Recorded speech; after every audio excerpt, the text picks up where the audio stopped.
online masterclass. My name is Nitya, and I will be running today's session with my colleague Daniela. I am based in Singapore campus, and Daniela is in our Abu Dhabi campus. We have with us Pushandat, Professor of Economics, who will be taking us through today's session. Before we begin, I would like to highlight a few technical details. Please note that your microphone is automatically muted to help reduce interference. You can ask your questions in the Q&A box located at the bottom right of your screen. For mobile users, click on the button below with 3 dots, and you'll be able to list the same. We will answer your questions verbally. If you have any personal questions, you may send us an email after the session. All right, Daniela, over to you. Thank you very much, Nitya. Let me share my slides. So welcome everyone. Thank you for joining the first masterclass of our academic year. And Pushan will be speaking a little bit more about strategic thinking with game theory today. I will share a very brief introduction about INSEAD and our programs just for the people who don't know us so well yet. Just as a little bit of background, INSEAD is one of the newer schools. So we started in 57. We had a lot of firsts. We've opened 3 campuses and 1 location over the last 60 years. And we have different programs that we offer within INSEAD.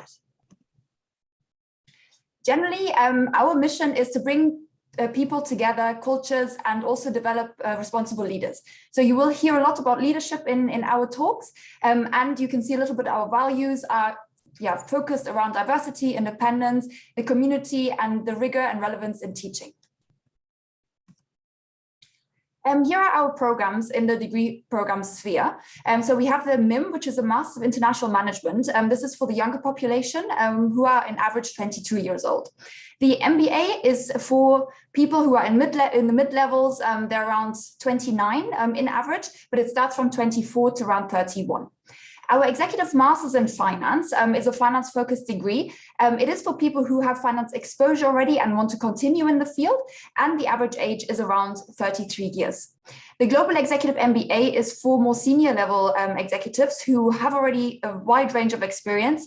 The average age is 38, and these people really want to work on their leadership and management skills. The final degree I would like to present is our EMC, which is the Executive Masters in Change. It's more focused on personal transformation and management and psychology. If you have any questions about the programs afterwards, please reach out to us. We have representatives for all of the different programs, and we're always very happy to help. Overall, we have more than 63,000 alumni. Every year we have around 1,000 MBAs, around 110 EMCs, around 40 who are doing the Tsinghua, 40 people doing the Executive Masters in Finance, around 210 Global Executive MBAs, and 90 people doing our MIM program. We also have 155 faculty who are permanently teaching at INSEAD, and Pushan is one of them. We are represented in 177 countries, so we always strive for diversity and outreach. So you'll find someone in pretty much every country in the world. These are a few of our views, but I'd like to hand over to Pushan to really get things going. He's going to speak more about game theory, and I would like to hand the mic to Pushan to take us through the next hour. Thank you.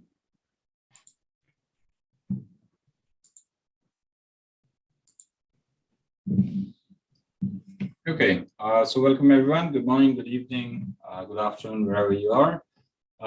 My name is Pushandat. I'm a professor of economics. I teach both the MBA and the EMBA program here at INSEAD. In the MBA program, I teach a core course which is called Prices and Markets, which is a course on microeconomics. And in the EMBA program, I also teach Prices and Markets, and then I teach an elective called Strategic Thinking with Game Theory. So that's essentially the topic of my talk today, but I'll give you a brief flavor of game theory, its uses, and its usefulness. So let me just sort of get started. So if you think about what the world sort of looks like today, okay, what we see is that the world has become increasingly interconnected. It's becoming extremely interdependent. Just a couple of years ago, we were all sort of busy thinking about, digital strategy, and we were thinking about trade wars triggered by a huge giant trade war between US and China. After that, COVID hit, started in China, and then it spread to the rest of the world, and we're still grappling with it today. Today, the big fears in the global economy is that there are certain inflationary fears out there, which means that central banks are essentially going to start thinking about tapering of quantitative easing, raising interest rates, and things like that. So all these sort of demonstrate that how any changes or any shocks anywhere over the world very quickly has, it's sort of the shock transmits itself across borders, across countries, across regions. So we essentially live in a very brutally interdependent world. Now, I just sort of highlighted what happens with respect to countries, but the same is true, for instance, if we think about the firms as well. And that's going to be basically the focus of my talk today. So firms, essentially their profits don't just depend on their strategies, don't just depend on their decisions. It depends on the strategies and decisions of a wide host of players. So the first thing that firms always think about, and this is based on some survey data, they pay a lot of attention to customers. Surprisingly, they actually pay much less attention to competitors, in the sense that they are aware that there are competitors out there, but they don't actually think about what their competitors are thinking, okay? They don't think about what their competitors are thinking about them, okay? So, and then we can also sort of broaden the spectrum away from just competitors to things like suppliers, regulators, potential new entrants, producers of complementary products. So essentially, either from the firm's perspective or even from a personal perspective, we live in a world which is characterized by strategic interdependence.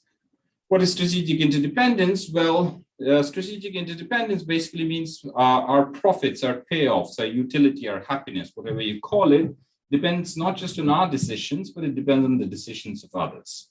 Basically, this means that strategy cannot be made in a vacuum, because any actions by other people, by a whole host of other people, directly affects our payoffs, our profits, our ROI, our happiness, etc. Now, how do you address this complexity? In most cases, the way you address this complexity is by ignoring it, because it's a very difficult problem to deal with. In this elective which I teach, and we actually tackle this really complex issue head on. So we start doing that by first learning the tools and techniques of game theory, which is a systematic way of analyzing such situations, and then by looking at a host of applications. So what are the origins of game theory? So game theory actually originates as a mathematical discipline, as a subdiscipline of mathematics by a Hungarian mathematician called John von Neumann. Von Neumann actually was very much interested in poker. He was a great poker player, and he wanted to analyze it systematically. So he was interested in applying, and he created game theory as a discipline to understand and analyze poker. Chess is also a game which is actually quite amenable to game theory, and there were a bunch of mathematical theorems about the solvability of these what I call sequential move games, where sort of players move in a sequence. Now, game theory really comes into its own during World War II and during the Cold War. So here's an example. So when the Allies were deciding where to land in Europe, they had two choices. They could either land their troops in Normandy or they could land their troops in Calais. So the Allies had game theories trying to predict where the Germans would put their guns. So if they predicted that the Germans would put their guns in Normandy, then they would land in Calais. And if they predicted that the Germans would put their guns in Calais, they would land in Normandy. Okay. The Germans also had game theories on their side trying to predict where the Allies would land so they could put their guns exactly in the same place. There were huge applications of game theory during the Cold War between the US and Soviet Union. An economist called Thomas Schelling was an advisor to President John F. Kennedy, and he used to actually divide Kennedy's teams of advisors. Some would take on the role of the US, some would take on the role of Soviet Union, and they would actually design war games. Now, what was true about all of these games and applications, that they were fundamentally zero-sum games. So if one side won, the other side lost. Starting in the 1950s and 60s, game theory actually started paying a lot more attention to non-zero-sum games, where it's not always the case that if I win, you will lose, and vice versa. So, both can win, both can lose, etc. And I'm going to focus a little bit more on these non-zero-sum game aspect in the rest of the talk. So what is game theory? So game theory is a systematic way of analyzing these situations of strategic interdependence. Now, most of us, when we make decisions, we tend to be egocentric. What does that mean? It means that we ask questions like, how would I make a decision? How would I analyze a situation? How would I evolve a strategy? Game theory's central insight is that it's not sufficient to be egocentric. It's also very important to be allocentric. What you have to do in order to be an effective decision maker is you have to put yourself in other people's shoes, get inside their heads and ask questions like, how would they analyze a situation? How would they evolve a strategy? How would they make a decision? If you're going to be effective as a decision maker, you have to combine both of these aspects. Look at the world through your eyes, be egocentric, and also be allocentric, look at the world through other people's eyes. Now, of course, this is not a central insight. Again, going back to Sun Tzu's Art of War, here's a quote from there. I'm going to read it out in a slightly different order. So he said that one who knows neither the enemy nor himself will invariably be defeated in every engagement. One who does not know the enemy but knows himself will sometimes be victorious, sometimes meet with defeat. And one who knows the enemy and knows himself will not be endangered in 100 engagements. What is this? This is essentially an exhortation that in order to be successful, you have to know yourself, be egocentric, and you have to know the others, the enemy in this case, you have to be allocentric. Now, in an attempt to be allocentric, you can ask yourself the following question, which is, how would I analyze a situation from their perspective? However, that's not the correct question to answer. The correct question to answer is slightly different. The correct question is, how would they analyze the situation from their perspective? So let me give you an example to make this thing a little bit clearer. So sooner or later, someone will come up to you and say things like, if I were you, I would not have done that. If I were you, I wouldn't do an MBA. If I were you, I would not have, moved to Singapore, something like that. So our usual reaction to this is a deep sense of irritation, and we say that you're not me, okay? The correct reaction, and I think a more effective reaction, is to say the following, is to say, if you were me, you would have because I did. Now think about what I just said, right? If you were me, then you would have exactly the same preferences as me, you would face exactly the same choices as me, have the same constraints as me, and therefore take the same decisions as me, right? So if you were me, you would have because I did. At this point in time, they're deeply confused, allowing you to walk away with a serious sense of accomplishment. Now, here's some bad news. The bad news is that game theory does not guarantee that you're going to win. In fact, I'm going to describe a couple of situations where, thinking strategically actually leads to bad outcomes for many people, for everybody, okay? But here's the piece of good news. The piece of good news is game theory is a very powerful framework for systematically thinking about these situations. It allows you to predict what your rivals or opponents are going to do. It allows you to stay one step ahead of the competition. The biggest win from game theory comes from realizing that there's always a larger game. So if you can somehow figure out how to change the rules of the game, that's actually the true source of competitive advantage or strategic advantage. All right. What's the difference between decision theory and game theory? Decision theory is another set of courses that you would take at INSEAD if you come here. So let me give you an example to make these two things clear. So supposing this evening, 10 of you go to a restaurant and assume that each person pays for his or her own meal. This is a decision problem. You ask yourself, how hungry am I? What are the items on the menu? How much do I like them? What's the price? And you make a decision. But let me change the rules of the game in the following way. This is a far more common rule that all of you agree prior to the meal that you're going to split the bill equally. Immediately, this becomes a game. Why? Because very quickly, people realize that they don't bear the cost of their own decisions. They can choose to tax other people by picking more expensive items on the menu, or they can choose to subsidize other people by picking cheaper items on the menu. So you are perfectly happy eating a salad, but you see someone ordering a large steak and a foie gras, and then you say, why am I paying for this person's steak? So get me a steak and foie gras as well. If everyone thinks like that, the outcome, of course, can be a disaster. You've over-ordered, you're overeaten, you're stuffed to the gills, and you have a gigantic bill. So here's an example where thinking strategically actually leads to bad outcomes for everybody. So decisions, very broadly, you can divide them into unilateral decisions where your payoffs depend on what you're doing, and that falls under the realm of decision theory. But I would argue that in life, whether in business life or personal life, most decisions are multilateral. My profits, my payoffs, my happiness depends not just on my decisions, but decisions of others. And that falls under the realm of game theory. All right. Now, who uses game theory? The answer is actually all of us use game theory. All right. So here's an example of the use of game theory from the world of football, also known as soccer in some strange places. So this is a real tournament. It's a real football game. In my opinion, it's one of the best football games ever. And it's highly likely that none of you have ever heard of it. Okay. So let me describe the game to you. So this is a tournament being played amongst the countries in Central America. This is 1994. And the two countries who are playing this game are Grenada and Barbados. Now, the way the tournament has progressed so far, this is a very critical game, and it's a knockout game. Only one of Grenada or Barbados is going to go into the next round. The other team is going to get knocked out. So given how the tournament has progressed, Barbados needs to win this game by 2 goals or more in order to go to the next round. Anything else happens, let's say Grenada wins or Barbados wins, but let's say by less than 2 goals, by 1 goal, then Grenada goes through. So Barbados needs to win by 2 goals. Now, in this tournament, they have something called the golden goal rule in place. This used to be true of all football tournaments. The golden goal rule, if you don't remember, is the following. So, if the game was tied in full time, then it would go into extra time. Whichever side scored the first goal, that was called the golden goal, that side would win. And as soon as the golden goal was scored, the match would end. They wouldn't play the entire extra time.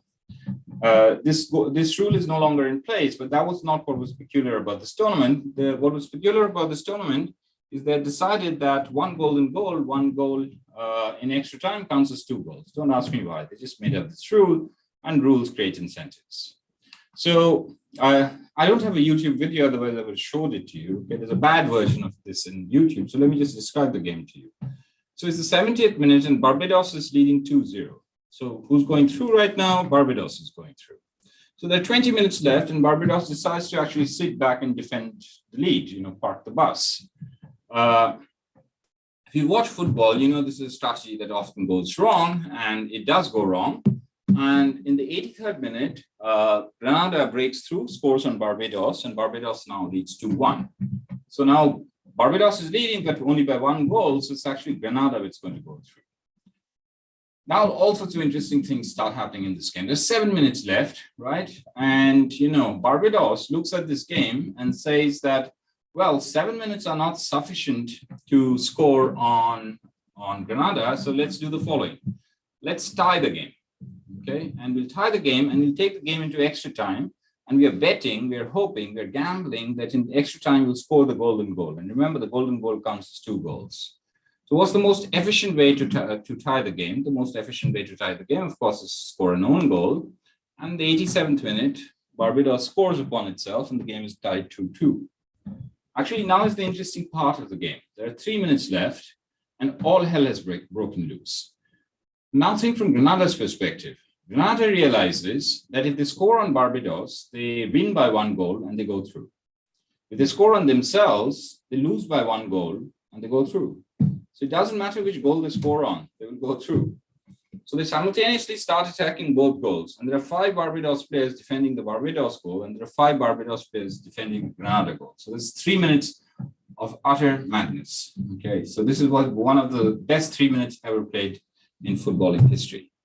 Barbados actually successfully defends to both the goals for 3 minutes. The game goes into extra time. Barbados scores the golden goal and they qualify. Okay, so look at the level of strategic reasoning here. Let me give you some other examples of games that all of us play in real life. If you work in teams, if you work for group projects, that's an example of a very famous game, which is called Prisoner's Dilemma. In group projects, it's very common to see something which is called the free riding problem. So each person realizes that, while effort is personal, the cost of effort is personal, the benefits actually accrue to the group as well.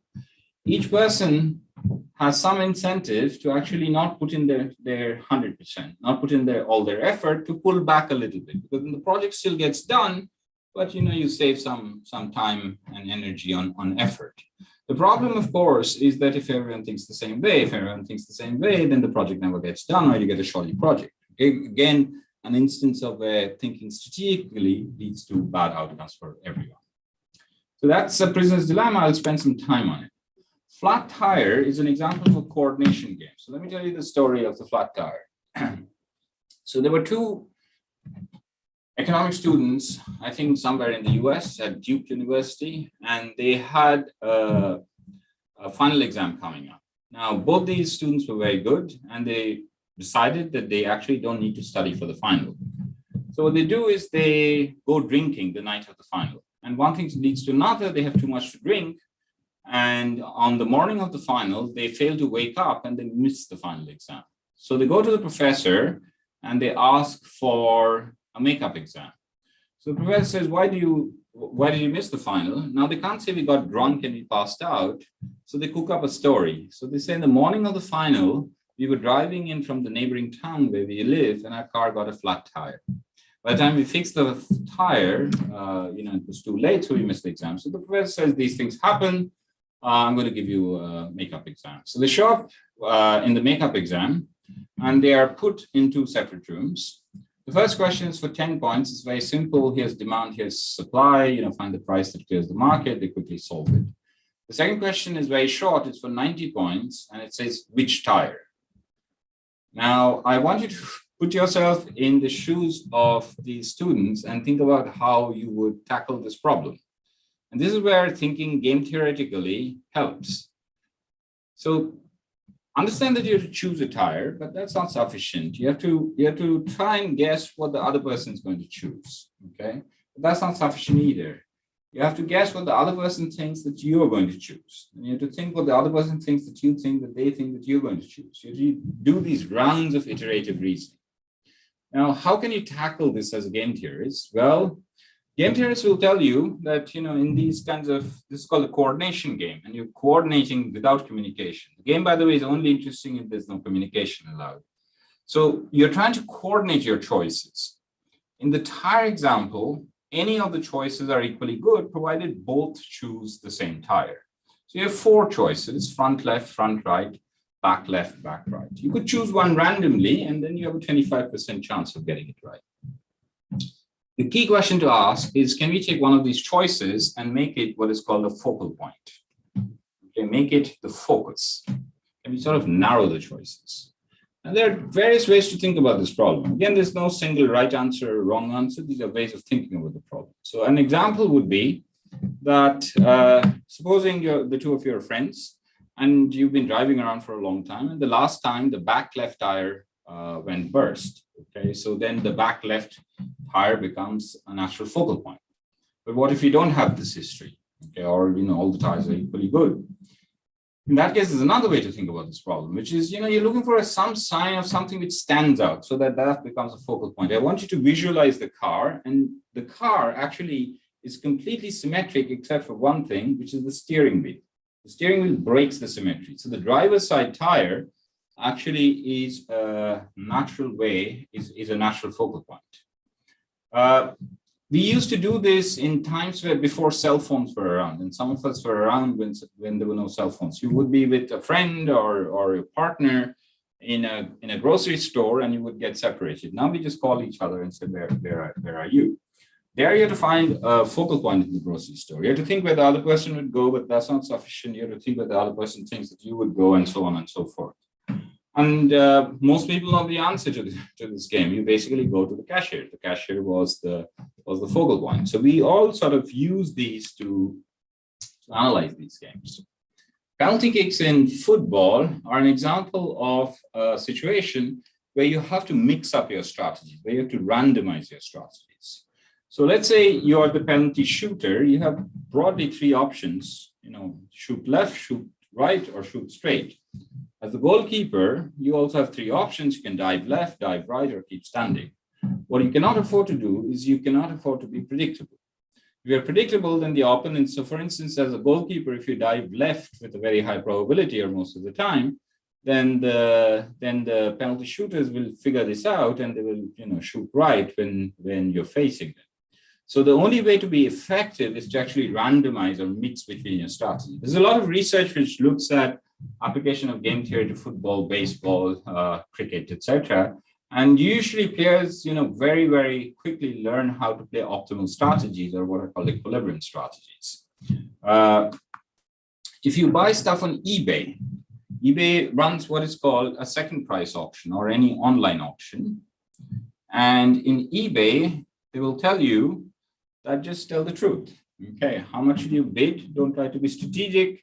Just bid what your willingness to pay is, what your maximum valuation for the product is. And that's actually the right strategy, because that's in a second price auction, the best strategy, more precisely the dominant strategy, is to actually just bid your valuation. Sometimes we play a game against ourselves. Waking up is an example of a commitment game that we play against ourselves. So let me describe the game to you. So there are two of you. Okay. This applies only to people who have trouble waking up in the morning, which I'm sure is true for at least a big majority of you. So let me describe the game. There are two of you. One I'm going to call the morning you, or the morning self, and the other I'm going to call the night you, or the night self. Ostensibly, they are the same person, but in reality, they are completely different creatures. So the night self goes to bed with very ambitious plans, saying that I'll get up early in the morning. Okay, I will have a hearty breakfast. I will go to the gym. I will spend some time with the family, and then I'll go off to work.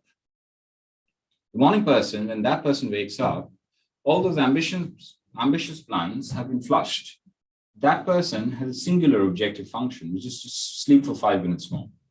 Now, the night self knows this. The night self knows that the morning self is not going to wake up. So the night self will actually try to commit the morning self to wake up. One way to do this is to set a very loud alarm. Alarm goes off in the morning. What's the morning self going to do? It's going to hit the snooze button. Okay, we're going to switch off the alarm, right? The night self knows this as well. And what is the night self going to do? The night self will therefore set multiple alarms. It's going to hide the alarm, put it far away from the bedside table. What are you doing? You're playing a game against yourself. This, of course, creates a market for commitment devices as alarm clocks. And one of the first ones was designed by a couple of students at MIT, and it was called Clocky. So Clocky is an alarm clock. You can still buy it, which has wheels on it. It sits on your bedside table. When the alarm goes off, Clocky leaps off the bedside table and it starts running around the room, squawking madly. So the only way to actually stop this alarm clock is to get up, chase after it, and that commits you to wake up. Okay. The Japanese have a helicopter version of it. And again, I'm not joking. This is true. Many apps you will find on your phone which are like these commitment devices, where you have to solve a math problem, otherwise the alarm clock actually doesn't go off. So here are these examples of games that we all play with in our everyday lives. Here are the analogs or the parallels to the games that firms play, businesses play. So I'm going to talk very briefly about price wars and capacity wars, and I'm going to show you that those are examples of business dilemmas. Bank runs are an example of a giant coordination game, just like the flat tire game. If everyone keeps their money in the bank, you should keep your money in the bank. Okay, that's one possible outcome.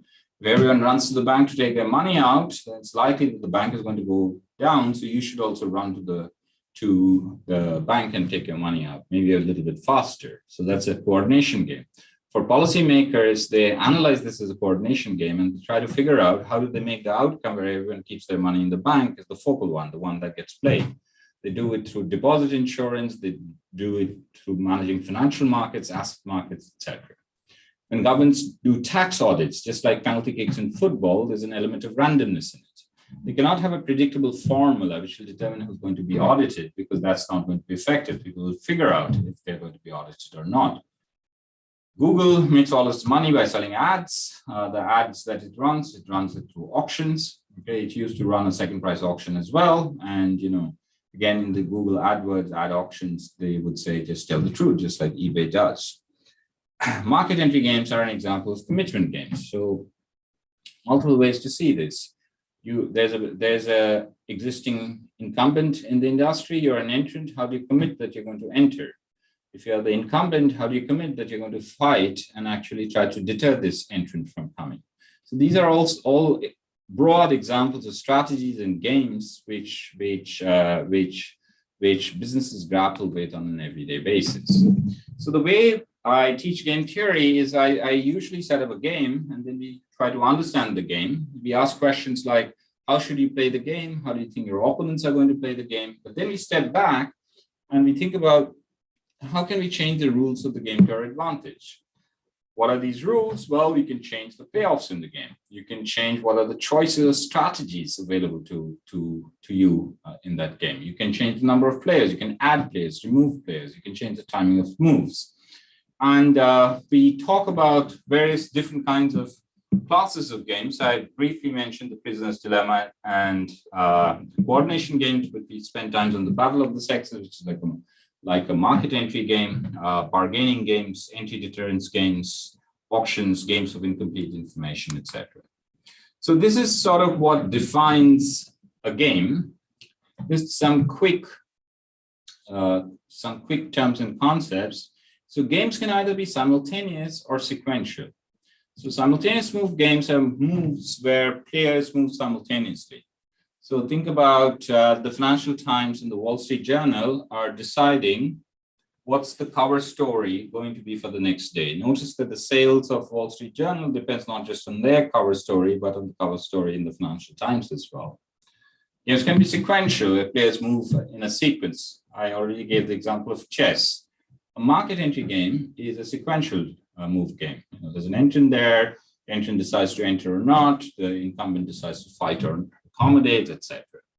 Games can be one shot, like an auction or a market entry game, or they can be repeated. So for instance, FT and Wall Street Journal every day are deciding what the cover story is going to be. Coke and Pepsi every week are deciding what the prices of, let's say, a six-pack of Coke or Pepsi is going to be in the supermarket.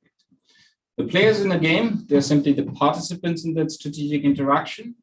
The strategies are just the choices available to them, and the payoffs are some numerical representation of what they care about.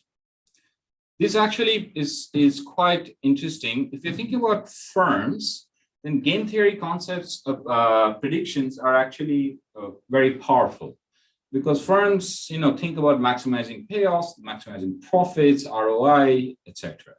If we start thinking about individuals, then things get rapidly complicated because we are fundamentally emotional creatures.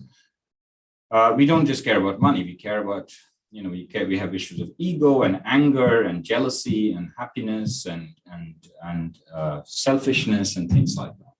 So there's an entire branch of game theory, which is called behavioral game theory, which actually dives deeper into how humans behave by actually making them play these games, because this actually, provides lots of insights into human behavior. So whatever people care about should be sitting inside the payoff. Okay, so therefore we can think about maximizing the payoffs. All right, I'm going to go show you one example of a game, show you a bunch of its applications. Okay, this is one of the games which I've spent quite a bit of time on, which is the prisoner's dilemma. So let me give you my version of the prisoner's dilemma. So there are two robbers. I'm going to call them Bonnie and Clyde. It's an old movie. I'm going to assume that they don't really like each other. Okay. Bonnie and Clyde have been on a robbery spree, and they've got loot worth $20 million stashed away somewhere, hidden away somewhere. They've been caught by the police. The police have put them in separate rooms and are interrogating them. Each of them has two choices. Bonnie can choose to either confess to her crimes or not confess to her crimes. Similarly, Clyde can choose to confess to his crimes or not confess to his crimes. So the two players in this game are Bonnie and Clyde. These are Bonnie's choices. She can choose to confess or not confess. These are Clyde's choices. He can choose to confess or not confess. So those are the strategies. Inside the box, I'm going to write their payoffs. All right. If Bonnie chooses to not confess and Clyde chooses to not confess, I'm sitting in this box, the lower right corner. In this case, the police can't make a case against them, and they both go free, and they pick up the loot and they share it, and they get $10 million each. The payoff at the bottom left, this one, is Bonnie's payoff. Just think about it visually. It's closer to the person making the choices along the rows. The payoff on the top right are Clyde's payoffs. So think of him as making decisions along the columns. If Bonnie chooses to confess and Clyde chooses to not confess, then I'm sitting in this box. In this case, here's what happens. The police use Bonnie's testimony to send Clyde to jail for life. Bonnie goes into the witness protection program. Clyde goes to jail. So Clyde gets 0, okay, maybe something negative. And Bonnie goes into the witness protection program. And before she gets there, she picks up the entire loot of $20 million. Okay. It's sort of symmetric. So if Clyde chooses to confess and Bonnie chooses not to confess, then Bonnie goes to jail for life. She gets 0 and Clyde gets 20. He goes into the witness protection program. If both of them choose to confess, then I'm in the top left box, and they both go to jail, not for life, let's say for 10 years, and they get 5 each. What happened there? Well, that's where finance comes in. They've gone to jail for 10 years, they're getting the money 10 years later, so this is the present discounted value of the loot, okay? But that's a topic of finance. All right. The question now here is, let's put ourselves in the shoe of Bonnie and think about what should she do? Should she confess? Should she not confess? Or is the answer, it depends. Let's see if it depends or not. So think about the following. Supposing Clyde chooses to confess, so then you forget about this part of the game.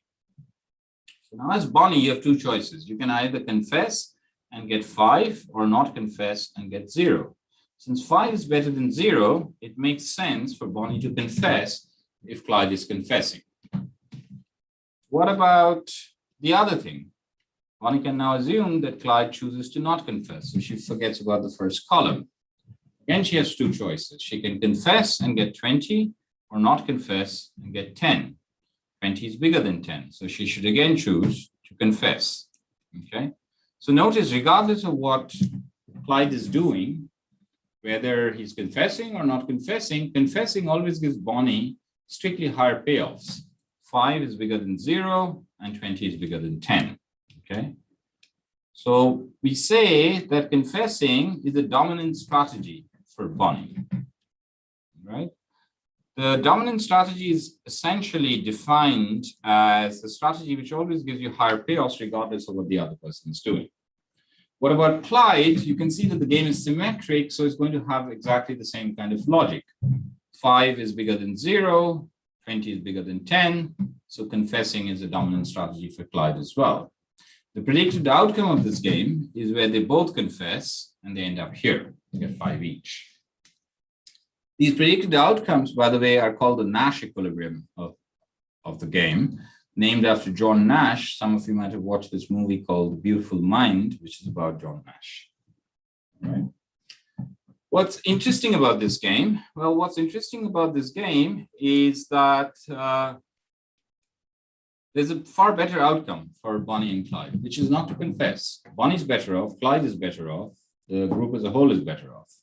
So playing a dominant strategy, that's the dilemma of the prisoners. You play a dominant strategy, you end up in a situation where everyone's worse off. All right. Now let me think about changing the game. Supposing I put Bonnie and Clyde together in a room and I ask them, talk to each other. What are they going to say? Obviously, they're going to say, let's not confess, let's be nice to each other. And then we can both get out and split the loot. And then I put them in separate rooms and I ask them to choose.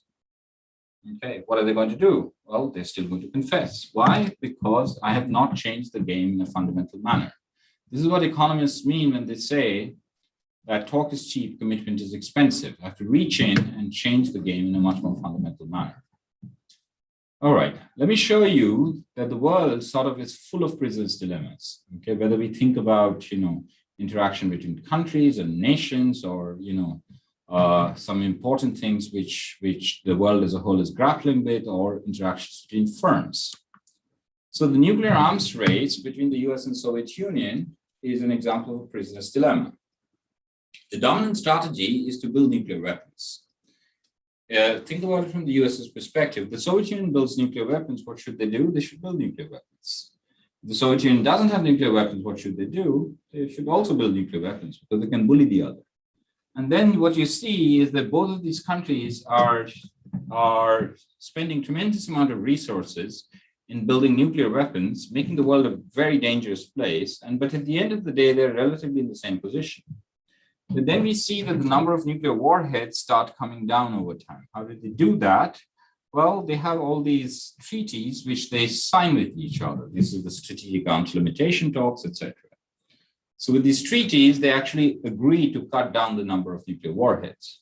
The world still remains a dangerous place, but at least they save some resources. Now, what was important as part of these treaties was a monitoring mechanism, because the dominant strategy logic means that everyone has incentives to cheat on this agreement. So there has to be independent third parties who will verify that they're actually getting rid of nuclear weapons. Fishing is an example of a game which is called the tragedy of the commons. If you're an individual fisherman or fisherwoman, your dominant strategy is to fish as intensively as possible. But if everyone does that, then suddenly it leads to overfishing, and the resource doesn't renew itself. So in 2020, that's last year, one bluefin tuna sold in Japan for about 193 million yen. Now, there's a reason why the price is so high, because this first fish, which is sold in an auction there, which I think is the first price auction, you want bragging rights to it. Okay? You want to say that you got this fish. But another reason why the prices of bluefin tuna have been rising exponentially is because of overfishing. But there's been a 97% decline in fishing stocks. How do, again, countries solve this? Countries solve this problem through quotas, okay? By the way, these quotas are essentially one of the biggest bone of contention in the Brexit negotiations between the European Union and the UK. Pollution is a prisoner's dilemma. If you remember in the prisoner's dilemma, the best outcome for Bonnie was where she confessed and kept all the money and Clyde went to jail. In the pollution game, the best outcome for each country is that they are allowed to pollute and everyone else cleans up. The dominant strategy, again, is to pollute. If everyone is polluting, pollute. If no one is polluting, you're still, incentivized to pollute. If everyone does that, then you suddenly can't see, India and China from space. Okay. The Paris Climate Accords, the COP26 summit, all these have passed, but they have not actually yielded very concrete measures, and the clock on global warming seems to be ticking. One of the things that we saw in COVID was that if all of us sort of stayed home, then the environment actually clears up. There's a beautiful film on Apple TV which talks about how nature reasserted itself during the year of COVID, because we all got locked up and decided to stay at home. So you can see the differences in air quality, both in India and in China. Today, we're grappling with inflation. Partly this is driven by the fact that OPEC and Russia finally got together and they decided to actually curtail production. OPEC is a cartel of oil producers, with Saudi Arabia as the biggest player. And essentially, it exists to solve this problem of a prisoner's dilemma. Now, oil prices are determined on global oil markets. Producing countries decide how much they're going to produce. So this is a production game between, let's say, Iran and Iraq. I've just made it a little bit asymmetric, to make it more interesting. So think about that. Iran has two choices. They can produce 2 million barrels of oil a day or 4 million barrels of oil a day. Iraq also can produce either 2 or 4. The dominant strategy for each oil producer is to produce as much as possible. Again, the best outcome is that everybody actually produces less. This keeps oil prices high, and you produce gangbusters as much as possible. All right. Dominant strategy, again, is to produce a lot. So look at Iran. 112 is bigger than 96. 72 is bigger than 56. So the dominant strategy is to produce more, produce a lot, which is 4 million barrels of oil a day. Similarly, for Iraq, the dominant strategy is to produce 4. If they both do that, then there's too much overproduction, oil prices come down, and they make less money than if they could actually agree to curtail production and move to this box, that they actually produce less oil. And that's what OPEC does, which is, it sets these production quotas. Of course, it does not have an enforcement mechanism, and historically OPEC has not been very successful because all these countries will sign these production quotas and then they will go home and they cheat on these quotas. Saudi Arabia tries to stop them by actually, earlier it used to threaten to flood the market with oil, and that would drive oil prices down and punish everyone. The problem was that it would punish Saudi Arabia the most as well because they have the largest market share.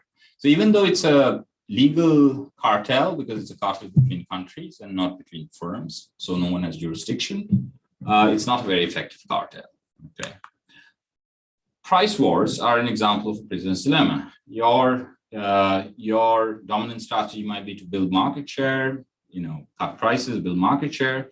If everyone does that, prices start collapsing. In fact, the best strategy here is, even though this strategy is extremely expensive because, all the firms in the industry, they're sort of inside a price war and they're cutting prices and they're bleeding, not making any profits, but this is great for consumers.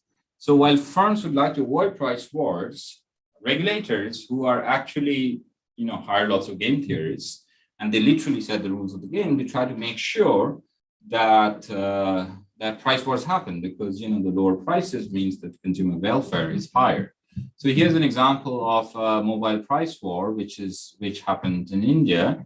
So in 1998, the price per minute of talk time was about 17 rupees per minute. It goes from 17 to 14, 7, 4.25, 3, 3, 2, 1, 1, 60 paisa, 50 paisa, 30 paisa. Today, the price is 0. Okay, this is true in Indonesia. This is true in Singapore. Again, great for consumers, terrible for this thing. But the prisoner's dilemma logic is extremely powerful. This happens in all these telecom sectors. Essentially, initially, there are differences between infrastructure coverage and things like that. But once they converge, what are they selling you? They're essentially selling you an identical product, a megabyte of data, a minute of talk time, 1 SMS. So, what are they going to eventually compete on? They're going to compete on prices. And once price wars break out, then some of them will actually take lots of losses. They will exit. There'll be a bit of consolidation in that industry. And once that consolidation happens, they try to raise prices, but then again, new entrants come in. Here's an example of price wars in the fund management industry. So mutual funds used to make out like crazy, but now they're increasingly challenged not just by ETFs, but also price wars amongst themselves. So if you look at the reduction in fees, the cumulative reduction in fees has actually been in the last 5 years or so about $16 billion. So right now, a bunch of mutual funds in London have competed fees down to 0. There's a psychological barrier, and I'm hoping that eventually one of them will say that actually the fee should be negative. So I would love to get paid by mutual fund managers to manage my money. So I'm waiting for the day. I think it happened a little bit last year before COVID actually interrupted it. This is not just in telecoms or mutual fund industry. Cigarettes in Costa Rica. There's a price war between Philip Morris and British American Tobacco. Again, it's about building market share. Philip Morris loses $15 million. British American Tobacco loses $20 million. There's no change in market shares after that. US Airlines. So Northwest Airline is a small regional airline in the US, and they introduced something which is called the Kids Fly Free program. What is this program? If parents are flying, then one kid gets to fly free with them. The American Airlines CEO, which is the giant, the behemoth in the US market, he asks himself rhetorically the question, should we go nuclear? And he says yes, and he initiates a 50% price cut on all routes where they compete with Northwest Airlines. Very soon, this becomes like a nationwide price war across fare classes, across regions. And the airline industry in that 1 year, they lose $13 billion. So they lose as much money that they had made in the entire history of the airline industry. This is why Richard Branson says that the fastest way to become a millionaire is to start with $1 billion and then buy an airline. Similarly, whether we are thinking about ride sharing, supermarket war in the UK, pizza, wars and water wars in Australia. Think about ride sharing, whether it's a war between Uber and Lyft. Uber and Didi had a classic price war in 2015.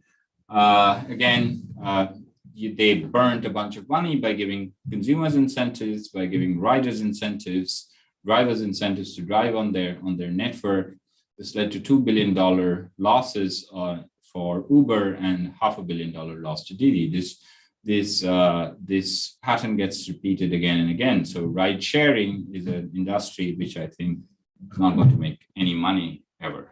Okay, and it's because of this prisoner's dilemma logic. Again, you're selling identical products, a ride between point A and point B. As a consumer, I really don't care about anything apart from price. Okay, once you've got a critical level of supply in the market, everyone just cares about price. So and the switching costs are very low for me to actually switch out from one of these ride sharing to another one. The switching costs are very low for drivers as well. For instance, here in Singapore, there's Grab and Gojek. Many of the drivers have both the apps and they just keep switching depending on where they're getting better incentives and higher prices. Okay, so it's very difficult to make money because of the power of the prisoner's dilemma logic, which of course then leads to the final question is, how do you resolve the prisoner's dilemma? And there are ways to resolve the prisoner's dilemma. There are ways to mitigate the prisoner's dilemma. Sometimes there are ways to eliminate the prisoner's dilemma. It's not easy because you're playing against the regulator, and the regulator, remember, controls the rules of the game. So anytime you think of a clever strategy to actually sort of resolve it, the regulator might just actually change the rules of the game. Okay, but you can sort of anticipate it and think of it in a larger game. So if you want to know about how you can resolve this prisoner's dilemma, you will have to come to INSEAD. Okay, come to one of our campuses, come to our MBA or the MBA program. I don't teach in the other programs. And then you will get to learn some game theory, which I promise you will be exciting and useful. Thank you.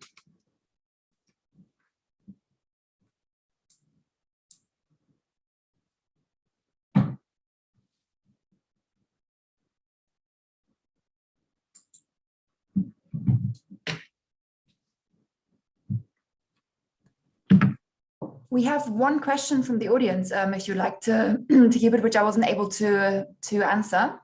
Yeah, so then all of these games, so I sort of briefly mentioned that we also have a session on games of incomplete information. So under games of incomplete information, essentially, they become more complex to analyze, but whole new sets of information open up. Let me step away from the prisoner's dilemma. Because that's a very deep question about preferences, which I sort of alluded to when I was talking about what do people care about. So you could, for instance, model that Bonnie and Clyde really like each other, or they really hate each other, and you have to start modeling it in different ways. When it comes to games of incomplete information, I mean, standard games would be things like auctions, where I, as a seller, don't know what the buyers are willing to pay. So that's incomplete information. You're an insurance company. You don't know the riskiness of your customers. You're a bank. You don't know whether when you lend someone some business money, are they going to run with this or not? You're a VC. You're sponsoring entrepreneurs. How do you sort of structure your finances? How do you do sort of milestone payments, etc.? And those all come under the realm of imperfect information. So there are two things that happen. One, the markets which have imperfect information, healthcare is a good example of that. The patient knows their own health outcomes, their health situation. The insurers don't know it. These markets don't tend to work very well. That's why you see a lot of interventions and in healthcare markets ranging from a lot of private sector to almost no private sector, like or single payer systems like NHS, and all sorts of hybrid models in between. But then if you can also use the lack of information to your advantage, you can sort of start signaling your worth. And in fact, I would argue that if you really want to do well on the job market, which I think is a major reason why a lot of people apply to INSEAD, one of the big things about INSEAD is that the brand is strong, which means the degree has a huge amount of signaling value, okay, which allows you to get better jobs. So that's another reason for you to apply.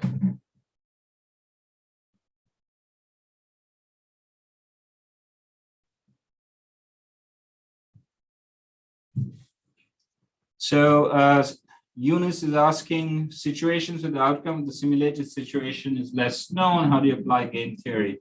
So if you, it's an incomplete answer because I can't go into great details about this. But in game theory, what you require is the ability to rank payoffs. The actual payoffs don't matter. Okay, so mathematicians would say that means that the payoffs are ordinal. Okay, you can order them. They're not cardinal. The numbers themselves don't make any sense, which is very powerful because let's say you might know your payoffs, you don't know your opponent's payoffs, exact dollar values or ROI, etc. But what you would know is how much they like the different outcomes. Ranking that is far easier, which means you can have a much more consistent and disciplined discussion within your organization. So the way I think about game theory is that it's also a language. Okay, it sensitizes you to the kind of emotion, to the kind of assumptions that we always make. Otherwise, we sort of talk very loosely, and these are somewhere in the back of our heads, but they don't become salient. Some exciting books to read. Google is your friend. Okay. What classroom book do you use? None. I don't use a book. You know, most of the materials I create, I make people play lots and lots of games. And again, the way we do it is we sort of play games, you know, I match up people. We have a in-house design simulation where our MBA students across the 2 campuses, there are about 102 groups. They play over a period of 2 weeks. They're randomly matched up against each other, and they play a series of like venture partnership games, capacity choice games, pricing games, etc. They have a whole lot of fun with it. So we use lots of in-house cases, games. Some of the games I run just, you know, with just walking around with some dollar bills in my class and auctioning them off.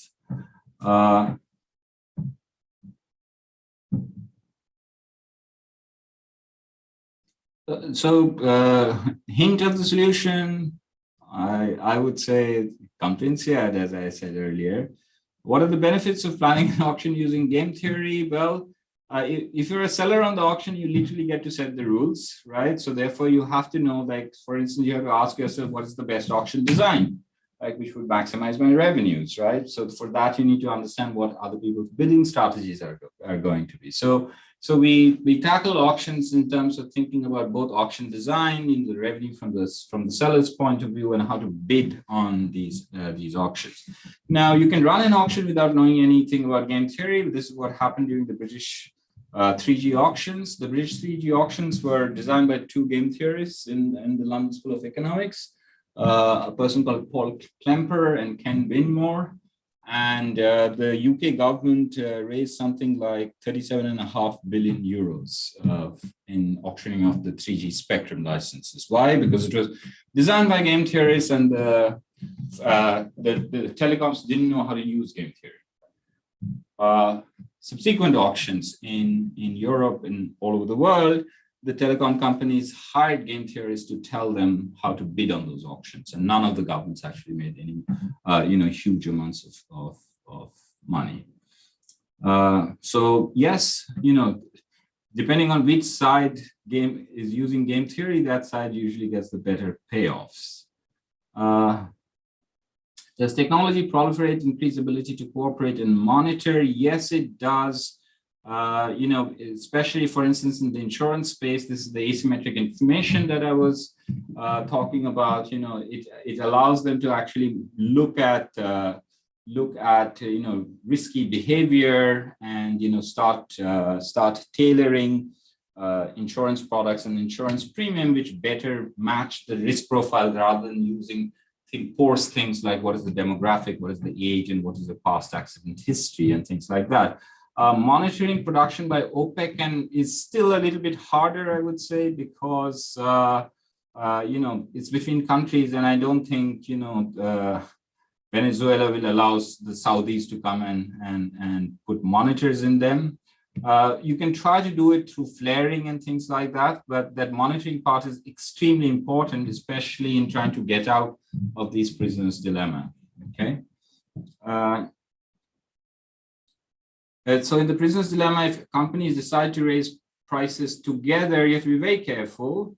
Isn't that a desirable scenario? Yes, for the companies, okay, and that's why cartels get formed, and that's why competition law exists, making them illegal. So, so we also talk about the regulations here. So, supposing inflation is happening and everybody's costs are going up and prices are going up, okay.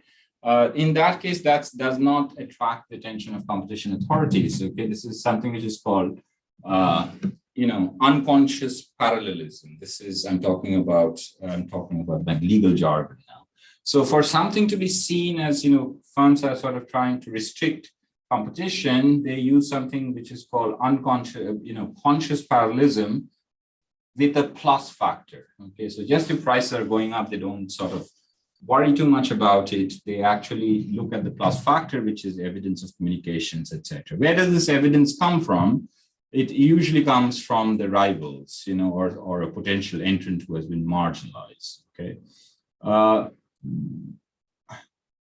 So in terms of how, whether we have more than 2-player games, those I cannot show more than 2-player games within a 2x2 game that I showed you, but that's the beauty of game theory.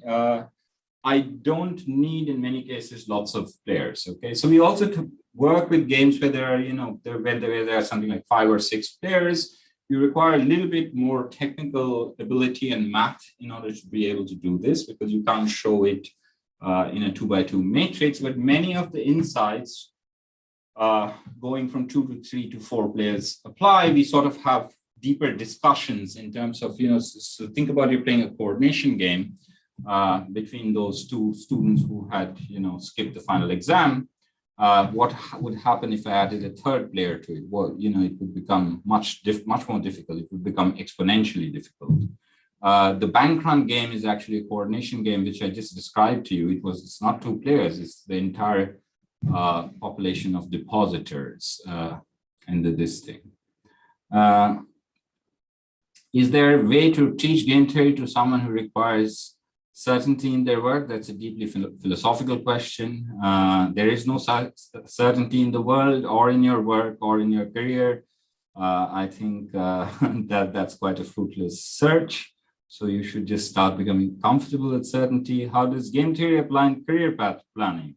I have no idea. Okay, but I would say that in today's day of digital technologies and big data, what you always need are powerful analytical skills. Okay, so for instance, there are lots of game theoretic applications to blockchain. Blockchain is essentially is about contract design, for which Nobel Prize in economics have